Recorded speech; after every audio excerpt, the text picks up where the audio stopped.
Welcome back to Bless Your Heart. I'm Carlyle. And I'm Heather. And honey, we need to talk about money today. Specifically, whose money, where it's going, and why the money we want to help so many seems to never actually get to them. So before we kick it all off in normal Bless Your Heart fashion, let's talk about what's been going on with us in the world. And I can't help but notice all of this debacle about the Artemis going around the moon. It's like so crazy to me that we haven't been to the moon in decades, but yet we now have taken the chance to go around the moon when you can't tell the difference between AI and reality. Like, you cannot tell me it's real. They're like showing them eating food and you can see the like CGI marks, and then they show a real astronaut when they come back from space travel and they can't walk for days, but yet the entire Artemis crew was able to gallivant out on stage, and the one girl had to get the speech in her ear of like how her journey was. She couldn't tell us how her journey was. She needed somebody in a microphone to tell us how her journey was. So, what do you think about that? I have been watching it too. It is hilarious. And of course, it launched on April Fool's Day. I mean, it makes you wonder, is all of this like show? Are we really watching a movie? Did they launch it on April Fool's as a joke? And is that why so many people on social media are finally like, wait a minute, is this AI or is this real? Like, I feel like more people are questioning it, NASA, than ever before, which finally, because you and I have always been questioning, like something looks a little off, right? So finally, other people are joining in. It's like mainstream narrative now to like not believe that we ever went to the moon. If you said that pre 2020, people wanted to like lock you up in a loony bin. Of course we went to the moon. Of course, blah blah blah. And you're like, the I math know. ain't mathing, and it's all a PR. It was all a PR stunt. But in my mind, they can't tell us it was a hoax, because if they tell us it was a hoax, like that is like going to crush everyone, and then like threads will just unravel from there. So they just got to keep this up. But I kind of feel like they're playing us to our face. Like, it's so Yeah. I know that they have better technology than they have, and they just make it so easy to see. It's like they're playing us to our faces. So I don't know what that's all about. But one funny thing about it being on April Fools is April Fools is also, it used to be where the new year would fall with the spring equinox. And I had done some research before where we used to celebrate New Year's Day on every spring equinox. So, I mean, you've got birds having babies, a lot of the animals have babies during the spring. So it kind of makes sense why you would have a new year, right? Instead of January 1st, where it's like ugly and nasty out. But I did a quick research on it. And the Mayan calendar used to kind of have that where it would always fall on the spring equinox and not January 1st, until you have the French King Charles the Ninth, who changed it back in 1564, and then you had Pope Gregory the 13th, who made sure it changed with the Gregorian calendar in 1582. So it's just kind of interesting. And so now it's like, oh, so is that why they named it April Fools, for the people who were still celebrating New Year's, during late March, early April, depending on like where it kind of would land with the full moon and stuff? Did they know about all this and then they changed it? I am still on the train that New Year's is not in the dead middle of winter. Like, I feel like December 31st, we're going in the harshness of winter. And then like spring is like the becoming. So whether it's like with the Chinese, when they say it's February 17th, or the Mayan calendars, they say it's April 1st, I definitely don't believe that it's December 31st. So when we're celebrating New Year's, then what is that actual date significant to? We should look in, like, are we actually doing some sort of ritual for something bad, and we think we're That's what I was bringing in the wondering. new year, but we're really bringing in like some down energy or something? I'm not sure, but we should look into the significance of why in the world they would have changed it to December 31st on us. But Yeah. while into that, we can say bless your heart to NASA, because they're not good at faking it, and we'll jump right into our bless your heart moments. What you got for us, Heather? The best bless your heart moment. So my cat Juno that passed away God, a year or so ago. When I was really sick, she passed away at the same time. So 2024. So I was just outside like I normally am when I finish work. I like to just decompress and go outside and hang out in my little garden area. And I saw a feather, and I don't ever see feathers. And I know it's a symbol if you see a feather, especially like in your path that you're walking. Of course, I go and look up like what it could be, like what it could, symbolize.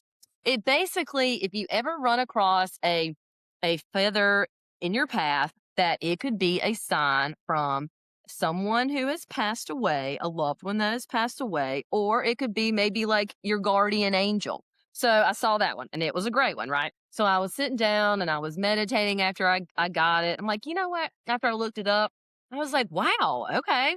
If you see a feather in your path, it's basically a spiritual message. So it could mean like a calming message during a difficult time. It could be like telling you to balance yourself with the, you may be going through something. It's telling you to balance, trust your intuition, neutral, which is my word for the year. And I was like, oh my God, that's insane.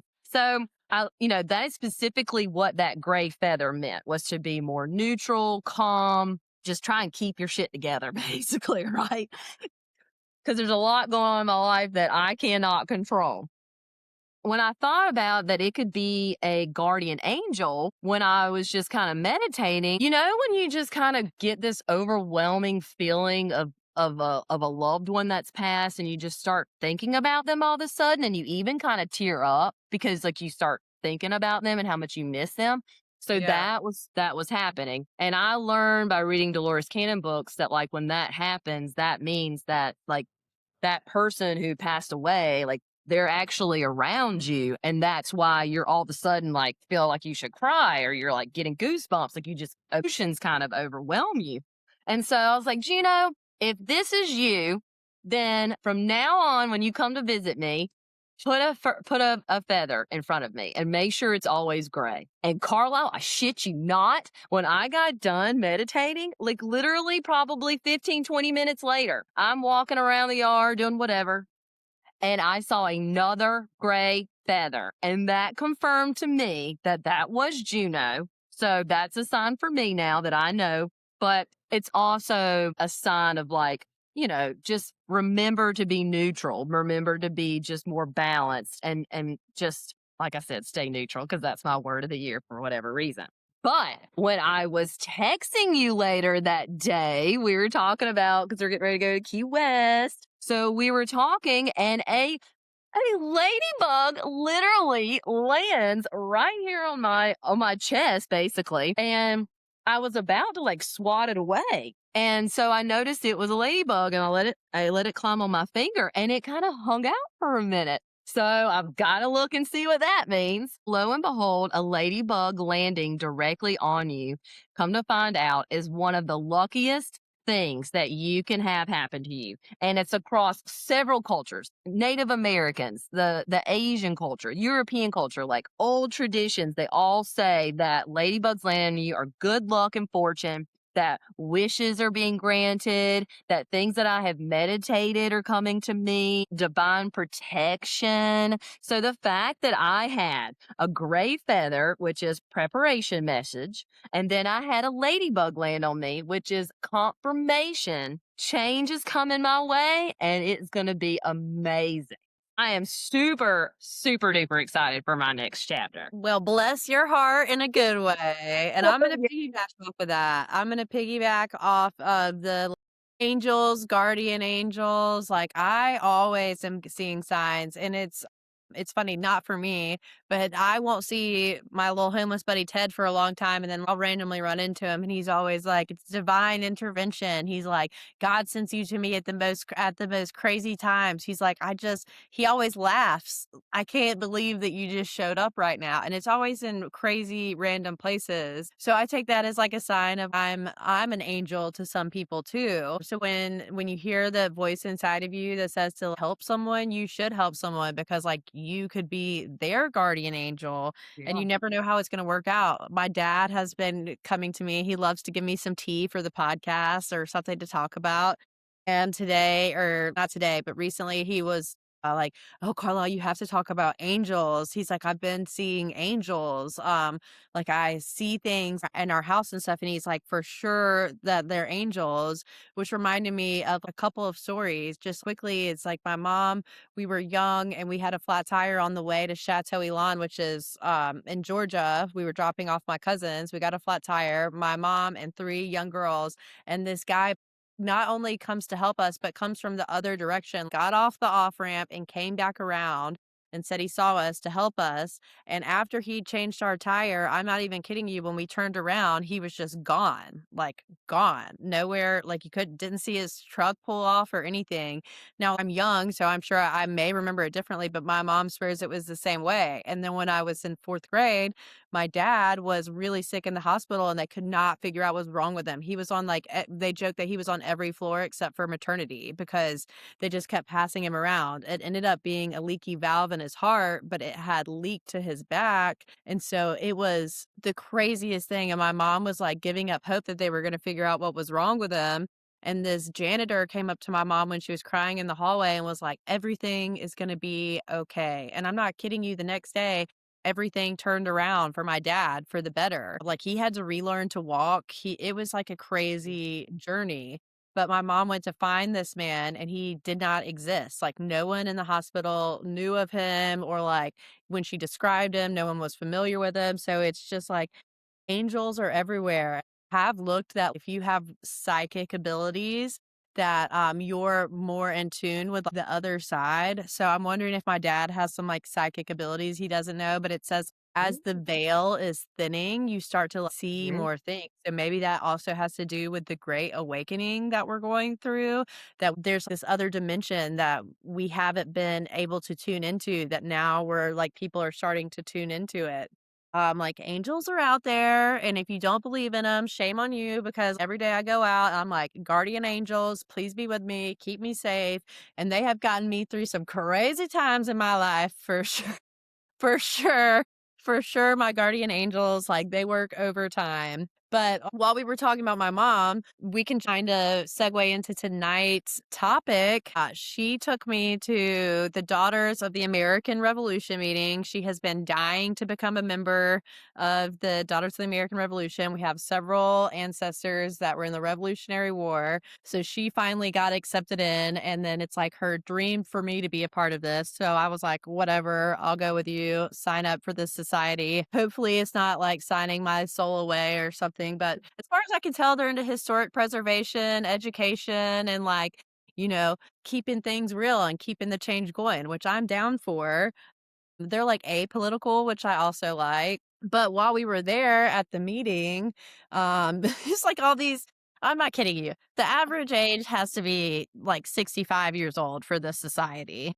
So I was one of the youngest ones there. It was like me and one other girl. And the first topic that comes up, you things just fall into our lap. Mhm. Fall into our lap. So they're like, Duke Energy is going to hike our power bills by 16%. And then she went on to say that since 2019 that our bills have already gone up 24%. So this would be a 40% increase, which is like if your bill in 2019 was $200 a month, you're now up to over $1,000 extra a year with this increase if they pass it. And Duke has never been denied by the board. I guess they have a board that tells them if they can like raise prices or not, the regulators. and they've never been denied a price increase. But 40% on top of people that are already suffering in the Carolinas and, the rising price of everything. And ironically, it doesn't fall on the businesses, it falls on the residents. Yep. Residential power. So all of these data centers and power plants and stuff that are using up all the energy, we are having to foot the bill for them. And So then you don't get to shop around for your power, you know? you Yeah, get one option. you get one option. Duke is a regulated monopoly. It is, by definition, a regulated monopoly. So they are regulated, but we're not allowed to choose if we use them or not. And you kind of have to have them, right? And so then I thought Duke was just in the Carolinas. No, no, no. They're in Florida. They're in, they own Piedmont Natural Gas. So not only do they own our electricity, they own our natural gas Of system. course they do. Yep, so they're in North Carolina, South Carolina, Tennessee with that. Crazy monopoly, in my opinion. And then randomly, they used to own a bunch of solar and wind, and then they sold that off for a ton Mm, of money to some private equity company. And then they just keep their little regulated monopoly going. Isn't that crazy? that is crazy. Of course they do. It is interesting that they sold off their wind and solar because we're finding out that they're not really working. So that's Yeah. just kind of interesting that they sold that part off already. And also, it's like they can't charge like they can charge for Interesting. electricity. Shout out Nikola Tesla. May you have given us free energy. We wouldn't be talking about this. But while we are talking about Duke Power, let's talk about their CEOs Oh, because yeah. I just was like, we're going to talk about CEOs tonight. Let's look at Duke Energy CEOs. So they had this guy, Jim Rogers, who was the CEO for like 23 plus years. He engineered a $32 billion merger in 2012 with Progress Energy. So he retired in 2013 because he had to because of a regulatory lawsuit from the merger. And I was like, what's all that about? So then I look in and I'm like, wait a second. The next CEO that it lists, Bill Johnson, it says he was the CEO in 2012. So I was like, if boy Jim Rogers, if he didn't retire until Mhm. 2013, how is that possible? And it turns out that Bill Johnson was supposed to come with the merger. Like it was a part of the merger deal. And then Duke wanted out of the merger, but they couldn't get out of the merger and they couldn't get out of the bringing on the CEO. So they did the merger. They brought on the CEO and then they fired him several hours later and brought back on Jim Rogers, The old which guy, the other guy, the other guy, which the is original crazy. guy. But do you know how much they had to pay old Bill Johnson to How much? leave? How much? 40 plus $1 million. I believe they had to pay him $44 million for his several hours What? of CEO to fire him, his What? severance. And John told me that all executives at that level have like a golden parachute clause. And so if they get fired before their contract's up, you owe them the entire amount of that contract, which in sports, they do that too. Like football coaches, they don't have to win a game and they still collect their entire contract amount. It is crazy. So, No, man. anyway, but Jim Rogers ended up having to resign in 2013 because the regulatory people were like, that ain't right that you ousted old Bill Johnson. So there was a Yeah. whole lawsuit that Duke Power had to pay a ton of money, over $100 million to settle with it to settle on that. So Crazy. then they've had some other shady characters like Lynn Good. He was 2013 to 2025. He had the 2014 Dan River coal ash spill. Duke pled guilty on 9 criminal charges of negligence, $102 million in fines, in order to close 32 coal ash ponds in North Carolina. They are so bad. They're What bad. on earth? Dang. I didn't realize that, but 32 coal ash ponds and then 9 criminal charges? That's a lot. They're a regulated monopoly, criminally plead guilty. The CEO is fired within hours of a merger, $44 million in severance for one day as a CEO. Oh, and in 2018, they paid zero federal taxes and they want a 16% hike request for us. Like, what in the world? I'm over it. I'm done paying for everybody's Oh my bullshit. god. I'm I'm over it. done paying for everybody's bullshit. So let's talk about you did some research on like this mass CEO exodus so that they can all cover their trails and keep on being Yeah. fraudulent. Yeah, so it's funny that that fell on your lap because we were already going to talk about the amount of CEOs that have completely been either canned or walked away since 2019 to 2025, 2026 that we see today.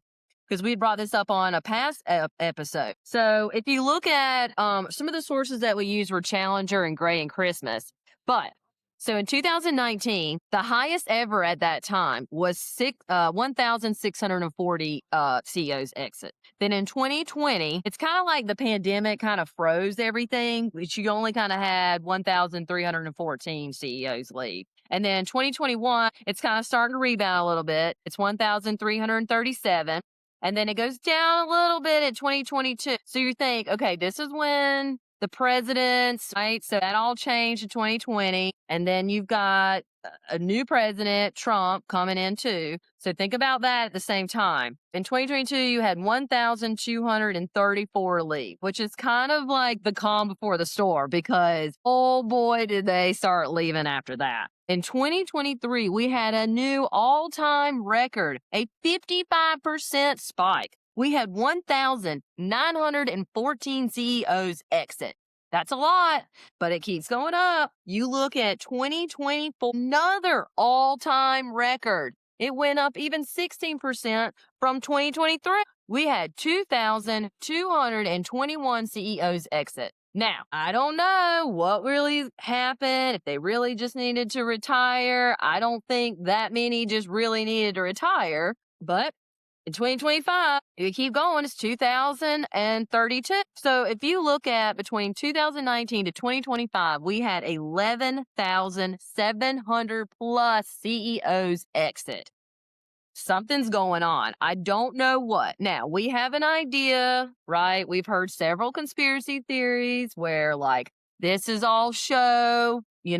Are all these CEOs part of corruption? Were they not part of the corruption and that's why they got out? Or were they part of the corruption and they were forced out? So we look at maybe like what sector had the most CEOs, and good Lord, Carlyle, we should have known the answer to this. The government and nonprofit sector, where were the most CEOs exited. It is insane. They were the number one sector for exits every single year. It's just, it makes you wonder. So, like, when a CEO leaves, does the accountability walk out? Like, are the contracts reset? Are papers lost? I mean, I could personally say, like, in my experience, yeah, that happens, especially if, like, the big boss leaves. Things change, right?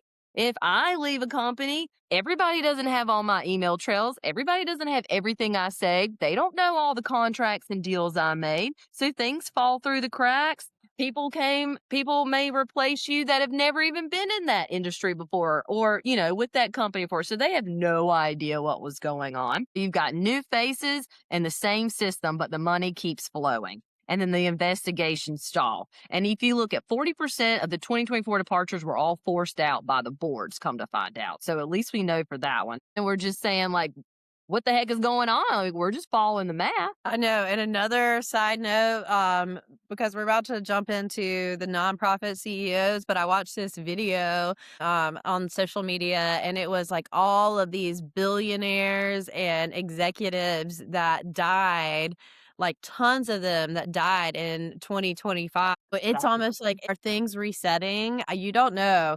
The CEO of Dole Food died, the executive chairman of FedEx, the former chairman of Hasbro, the Estee Lauder's company person, like former NBA player turned billionaire fast food entrepreneur. Somebody will say it's just the old age, but even if so, does that mean like the old guard is going out? Like, are we turning over a new leaf? I think that we have to start really looking at this because when the CEOs leave, the accountability goes out the door with them. Like I think that these boards will be like, hey, where's all this missing money? And then they can't account for it. So then they leave, but then the missing money is still never accounted for. It's like, Yep. heads will roll to take accountability for something so that you can just like brush it under the rug and Mm-hmm. move on. Mm-hmm. All of this money is coming in. all of this money is going out. So we got to talk about, in my mind, it's like, where does the US debt come into play? So we're paying taxes, which for me, I would like my tax money to go to like the homeless. I would like my Mhm. tax money to go to like better schools. Fun fact, today I found out that not a single president has sent their children to public school. The president that was around when the education system was formed, he actually homeschooled his children. So, all of these people, they want us to go through the system, but then they don't. So then they don't want us to learn things about our taxes, because if we learned about our taxes in the school system, we would all revolt and stop paying taxes. Because when you and some of the numbers that like our debt, it's climbing every day, 39 trillion and climbing, 1 trillion added every 3 months in 2025. Interest payments on the debt in 2024 were almost $900 billion. That's more than Medicare. That's more than war. That's crazy. Like, we're That is spending crazy. our money is going out of our pockets and out the door to pay basically probably the interest on our loan. Mhm. When you find Mhm. out 30% of our debt is owned by other countries, like $1 trillion is owned by Japan and close to $1 trillion is owned by China. So we're funding our enemy, China. We don't stand on the same ground as them. Last time I checked, it was us and China and Russia, like swinging our big D's to find out who has the biggest D. It's crazy. So then you find out not only is our money going out the door and then out to other countries, never to be seen by us or to help us, Mhm. but then you find out that the money that we paid into Social Security, the government also borrows that from us and then leaves an IOU. So you pay money in and they've like promised that your money Mhm. will be paid back, but they're allowed to. Mhm. So we're paying for retirement, which we're probably not going to get. Our tax money goes out the door. And even the people that do get their social security, it's not enough to live on. You paid into the system and you can't survive on your social security payments. You have to have supplemental income. It's just like Yeah. it's just what it is. So it's like really, really disturbing. You got CEOs stealing all the money from everybody. You got the government taking our money and just sending it out the door. Might as well wipe your behind with all your money. Percent of your money, if you are a W-2 employee, is just like, bye bye, poof. It's not seen on my streets. I can tell you, we pay a tax for roads in South Carolina, and it's not evident. Oh my god. It takes like 20 years for a road to get built around here. Up until recently, not sure what's going on, but I don't know if you've noticed, but it's like every main highway in South Carolina is getting worked on all of a sudden. That is true. I finally did see some road work pay off when I was going up to the mountains, and I was like, wow, to see construction actually finished is Finally. like blowing. I believe it's finally done. We talk about all of our money that's gone. Like, if I'm paying taxes, I would like to vote where my taxes go, right? Like, I have interests. A lot of people have interest in education. A lot of people have interest in, saving the trees. I have an interest in like helping the homeless. So when you look into that, I'm like, okay, so I'm giving these people money, but how much money are these people actually getting from the government as assistance? Because I know that we're paying a lot of money to Yeah. like help them, but Yeah. what money is actually getting to them? And I know you did some research, so tell us about it. So we know why Ted is in your life because he has opened the door for us and we have learned a lot. Let's jump into it. Because we live in South Carolina, we said, all right, let's look at the homeless in South Carolina and let's compare it to New York. Because I was recently in New York. There's a lot of homeless people on the street, right? And then, of course, we wanted to compare it to California. So let's start with South Carolina. First of all, South Carolina is the least generous to their homeless out of out of these three states. Recently, they passed a law in Greenville city limits where the homeless can no longer sleep within the city limits, but they're not creating more shelters for these people. So, like, where do they expect them to go? You know, Interesting. like, what the They do heck? that in Charleston too. Like no tent city, can't sleep underneath the bridges anymore. Yeah, it's like, well, where are you supposed to go? I don't want to see the homeless encampments either. But are you providing homes for them, Oh, or are you just yeah, I like mean, what? pushing them to? Yeah. Anyway. continue with the statistics because Yeah. it's sad. It's crazy. All right, for South Carolina, TANF cash, you get a max of $229 a month if you have one child. Okay. First of all, that's not even enough to get groceries today. Remember, we talked about SNAP a couple episodes ago. So on SNAP, you also get in South Carolina, on top of the 229, you would get $292 in food stamps. Bless their heart. They gave you a whopping $292 a month. Yet again, you can even barely buy groceries with that.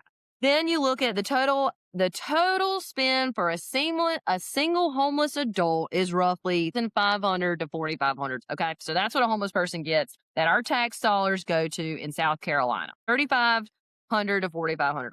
If you look at New York, they're the most generous state to their homeless, but it comes with a twist. So their cash, their safety net assistance, they get $183 a month. They have SNAP like we do. You get the $292 a month. New York City has the legal right to shelter. So this is one of the few states that has this. The city spends $400 to $450 a night per person to operate this. So the total direct benefits are $6,000 to $8,000 a year. But if you look at what the government spends per homeless person, they spend up to $150,000 a year. It's like, well, then that person should be able to live on their own and not live in the street for $150,000 a year. You should be able to do that, right? Like you and I would assume we could live off that. We shouldn't be homeless after that. I get like with South Carolina, it's $3,500 to $4,500, but like $150,000? That's a lot of money. But all that money doesn't get to them, right? Right. So that's what we're finding out. So who's cashing in? Yeah, really only 6,000 to 8,000 of that 100. So in 2024, New York City did an audit on 51 nonprofit homeless shelters, and there were problems with all 51 of them.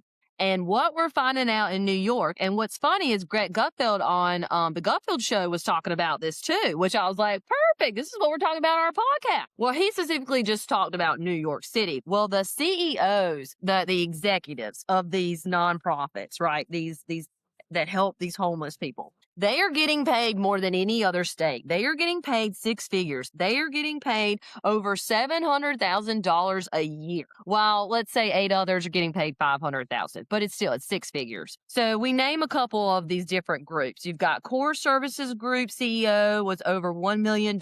He was paid. Core, there's like Core CORE. They were paid $467 million between 2017 and 2023. Our Arcadia Network received $1.5 billion. The president paid himself $935,000 out of that in 2022. You can see how they're kind of double dipping. These executives, they're also going to own whoever owns like maintenance. You got to have maintenance that deals with these homeless shelters. You got to have somebody to come and cleans it. They, come to find out, also own those companies. Those executives are getting paid on both sides. And the biggest thing that I found out that just really bothered me was that these shelters get paid per bed being occupied. So why would homeless ever get solved? It wouldn't, because these shelters are getting paid based off how many people are actually staying in those beds every night. And you know what's so sad is the workers that actually work at the shelters, they're only getting paid like $35,000 to maybe up to $60,000 a year. I mean, you can't live off that.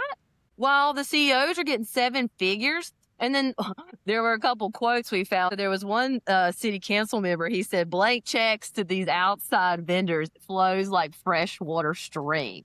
That's kind of scary. So let's look at California. In California, they spend the most money on their homelessness, yet they have the biggest homelessness problem, and it continues to rise. So over the last 6 years, they have spent $37 billion on homelessness over the last 6 years. So we have 187,000 homeless people. That's a lot of people. It's a 24% increase, an all-time high. And you start looking at like, where the hell is all this money? I mean, there's so much money missing. So all this money that Californians give in their tax dollars, they're not even spending half of it. And it's like, but they keep asking for more.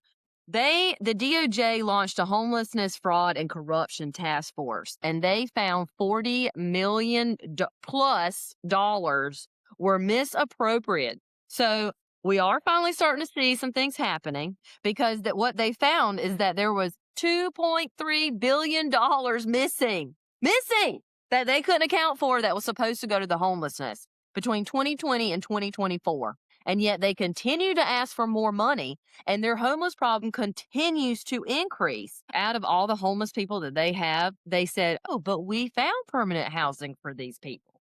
So let's find out, like, actually how many people actually have a permanent home. Only 22% found a permanent home, and that was between 2018 and 2024. And yet, we have another quote. California official described it as a very expensive merry-go-round. So our politicians know what the hell's going on. That's what pisses me off the most. So they continue to spend our money, which is why we talk about this on our podcast, because knowledge is power. So, in a nutshell, South Carolina spends a lot less on their homeless, come to find out, than New York and California. But that's also less fraud, but it also means less help. So we're finding out that maybe we should do kind of like what you're doing, Carlisle, and actually give money directly to the homeless person instead of just assuming our government is giving all of our tax dollars that are supposed to be helping all these homeless people. They actually might get to that actual homeless person if we give it to them directly. I know. When you see like the statistic on there that New York City has a 4 billion a year budget and 98% of that does not go to the homeless person, that's like the craziest statistic ever. They get $183 per month per person when the government spends $150,000, and you know what, everybody's got their hand in the cookie jar type thing. Mhm, Gross. We mhm. live in a really gross world where people are taking advantage. And that's like why we want to talk about this, because when I used to go to a restaurant or a gas station or anywhere and you'd check out and they'd ask you to round up, I was like, "Oh yeah, this is going to the boys home or whatever." And then like you think about it and you're like, "Well, is it really going to the boys home?" And then you also think about the fact that that company is getting to give a tax deductible donation of your money. It Yeah. was your money and they are getting the tax write off for it. And it's just like they Mhm. play the system so hard. So I feel like a jerk every time I'm like, no, thank you. But I'm going to make sure that my money gets in your hands. Like I go to the Greenville Humane Society. I take food, I take treats, I take tangible items, I walk dogs. I have my care packages that I hand out to like, my homeless friends. And like people are like, you got to be careful doing that. Obviously, you should not walk up to anyone that seems impaired or out of their mind in any way. But if you see a little old homeless man on the corner, he's probably not going to be able to take you down. You're probably safe helping him out. And also, if you don't feel comfortable giving him money, go buy some gift cards to a fast food restaurant or go buy some bus Ooh, passes. Or go put together some packages that have crackers and socks and, you know, chapsticks in them and give it out. Like you can say that they're only going to spend the money on drugs. Well, good. You've taken that out of the equation. You've given them something tangible that they need. If they don't want it, then that's not on you. Like yeah. I always say, there's some people that don't want my help, and there's some people that don't want the kind of help that I'm willing to give them. And you have to be okay walking away and being like, okay, sometimes you get shot down. Sometimes it feels icky. But, you Yeah. know, I really wanna help people personally because I Yeah. just understand that, like, if I give $1 and only 10 cents of it is getting to the actual cause, is it even worth it? Like, we have all these big galas and stuff that raise all these hundreds of thousands of dollars. Well, how much did the gala cost? Exactly. And did they get most of the money? Yeah, like I could go into all of that, and I know that like the people that work at the charities have good hearts. Like Oh, I yeah. don't think everybody out there is out scheming. Now, if we're the Somali daycares, I do feel like they have bad hearts Yeah. because nobody was there. They were in Sh on it.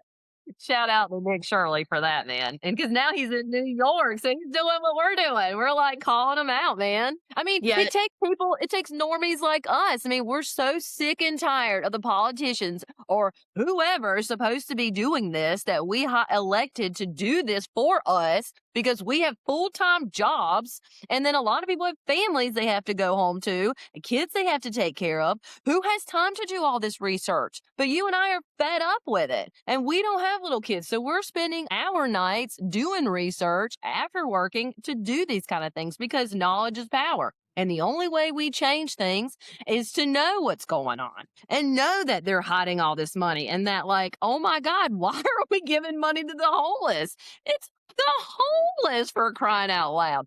But you're talking about how you go to different, like Harris Teeter, or like you go to the grocery store. I'm not just calling out Harris Teeter. I'm just saying a grocery store, or you go to PetSmart or whatever. And they're like, hey, you want to donate this money? You're 100% right. You are not going to get a tax credit because you gave them the 5 cents or the $5 or whatever. You're not going to get that tax credit. Guess who is? That big organization, that big corporation's going to get it. And it makes you as the person feel so guilty for not you don't want to give $1. You don't want to just give 5 cents. No, I don't. Because at the end of the day, I can give them that directly to the website and I can actually get a tax write off. But no, if I do it through here and you're going to make me feel bad, no, I'm sorry. But it's a system. It's the corporate system, right? It's just meant to scheme all of us. And that's just why we just want to educate everybody that it's not perfect. I know. And it's like one side story about Ted because I thought this was crazy. Like I recently ran into him right after I saw like I haven't seen him in a while. Like he's been a little MIA. I ran into him going down like this main 6-lane highway. And I was like, John, pull over. And I like walked over to him in this like grassy area where he was like sitting, taking a break. And he had told me that he had just gotten like a stent put in his heart. And then they just like 2 days before and he was back out on the street, which is like a whole Oh my another saga. gosh. But so I'm like, oh gosh. And then Ted is sitting there trying to convince me, that I need to have children. That's like his thing for me is like, you'd be such a good mom. And I'm like, well, that's fine. But like, why? And he's like, well, you like, and I'm like, why? So my kids cannot visit me like yours don't, like, so they could just abandon me because my lifestyle doesn't add up to theirs. Like Ted obviously chooses to be homeless. I get that his kids don't agree with it, but like, you could still visit him from time to time. He obviously has some mental stuff going on, and for you just to like completely write him off. And then his one son who, oh, this is what made me so mad. His one son who's the state representative, my friend posted a picture of his business giving a large chunk of change to this homeless nonprofit. And lo and behold, Ted's son was the representative, the state official that showed up for the photograph. And I'm like, what does this guy think? Maybe he is trying to take action and help the homeless. I don't know. He's not out checking on his own dad.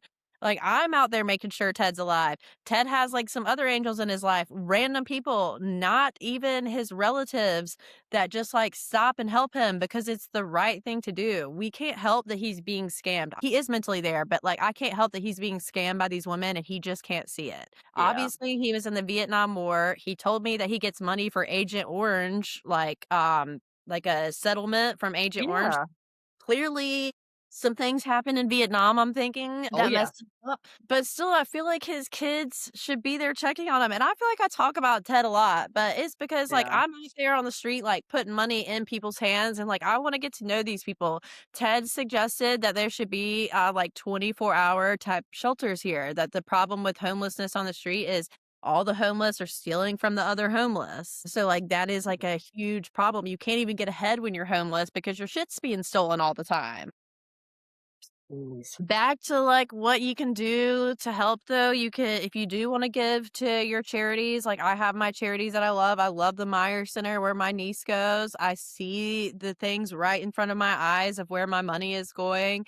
I love the Greenville Humane Society because I can again see where my money is like going, what it's going towards. Then like I go out and my thing is like helping homeless people. But whatever you can do, pick up some trash, just like try to give back to society society in any small way that you can. If you want to check out nonprofits and see where the money's going, every nonprofit has to file a Form 990. It's public, it's free, and it tells you everything. Nonprofits.propublica.org is a nonprofit explorer you can check out. Candid.org and charitynavigator.org. I'll put all three of those out there for you. But those are three places you can go to check out charities of your choice. What the 990 actually looks into, it looks into what percentage of the actual program versus admin fundraising. So executive compensation is listed, professional fundraising fees. Some organizations pay 90 cents of every dollar raised to someone else. So that means they're only keeping 10 cents. A good benchmark is 75% of your budget should be going direct to the programs. It's like even at the last gala I went to for the Meyer Center, I bought a trip and I kind of felt duped because I thought it was somebody who had given their property, they donated it for a week to go. Well, now I find out that there's this website where this company owns all of these properties around the world and they donate them. I'm sure like out of my thousands of dollars, they only saw 25% of that or whatever, So like, what the heck? Because it's actually like a property rental. It's like a professional company that gives out these trips to these nonprofits. And I'm sure you have to give up a percentage of your profit or a percentage of that back to them for the trip, which is like kind of felt icky.